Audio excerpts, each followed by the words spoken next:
when do you think we could expect to see an improvement in the water quality in our estuaries? The answer is that it depends where you would implement the solutions. If things like Rick's shellfish program, then you start seeing improvements right away. If you start doing some of these natural solutions in some of your streams, then you start seeing the solutions right away. But the major problem of wastewater, you're probably not going to see major changes for maybe 3 to 5 to 7 years, and you're not going to see it all fixed, but you'll start seeing things improve in a relatively short period of time. Almost both bays, almost all of the nitrogen, or 75% say the nitrogen source, is only within 10 years of the bay. So if you store those areas, you're going to see huge improvements in 10 years, and you'll start seeing it, like I said, in 3, 5, 7 years. What happens to the ecosystem? How does it heal itself?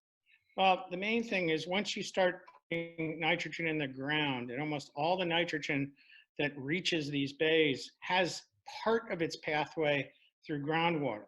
It may go through groundwater all the way to the bay. It may go through groundwater to a stream and then to the bay. It stream that flows to the bay. But once you stop putting it in, that water movement continues, and over time, the concentrations drop. Unless you have a major source like a huge wastewater treatment plume, like in West Falmouth Harbor or at Otis Air Force Base when they discontinued their plant, it's a septic tank.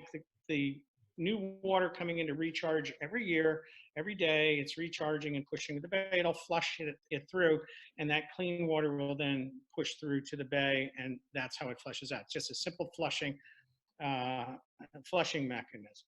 That most of the groundwater that's contaminated in these bays, in the watershed, the contaminated groundwater, the source, the house, the septic system is within about 10 years travel time to the bay. So that's about 80%, 75, 80%. So it doesn't take long. If you remove that septic system by a sewer, say, then, or by an IA system, it doesn't matter what you do. You said it, you remove the source. So you remove the source, then it should flush through, and it should be pretty well flushed through in 10 years or so.